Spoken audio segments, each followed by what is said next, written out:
11 bacu si abazungu ahubwo ni abazunguzayi. Gasubiremo vuga. Twahisemo kwambara amabara y'umukara, none irushanwa twikarazemo ryose ritubana umukara, tugakaraga umutwe, tugahuruduka, tukawucurika maze tukagaruka. Twanyagiwe 5, none ubu dufite ubwoba bwo kugira irushanwa twitabira kugira ngo rero iminyagira umuhisi n'umugenzi natwe tatunyagira. Gasubiremo gukana. Twe turemanitse reyo we itwarire n'iki ngiki cyongere mu bindi, ikijyane nacyo cyongere mu bindi, twe nitwishoboreye.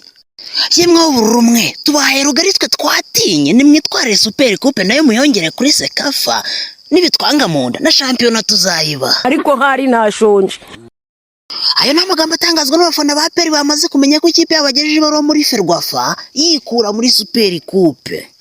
Abarayo batibonye 3 mu kibuga, umenya ko rigiye gutatura ikipe ikayitata muri gatimisuswe mu kibuga, abafana bagataha bataye imitwe. Gasubiremo gukana. Ngo nibwo bwo APR ifite bwayikuye muri super coupe uko izikoreye irimo gufata umuhisi n'umugenzi kamutsikamira kugakani kamutsikamira ikamukanda ikamuvaye ejosi riciye. Ariko hari nashonje. Abamutima z'abafana ba APR bati twarasabye tubabanyuma mu makipe yose yitabiriye Sekafa, nidushaka kongera kubona twabaye abanyuma muri super coupe. Aho kugira ngo twabanyuma twareka gukina twakwikura muri super coupe. Twasabajwe n'umunyamahanga turabyemera, nidushaka kwibona none twasabajwe n'umunyarwanda. Aho kugira ngo dusabye n'umunyarwanda twareka kwitabira super coupe. Mwese twabanye, reka mbabwire ngo nije muzungu wa mbere uvuga inyarwanda muri Rwanda nk'uwakivukiyemo. Ciao ciao.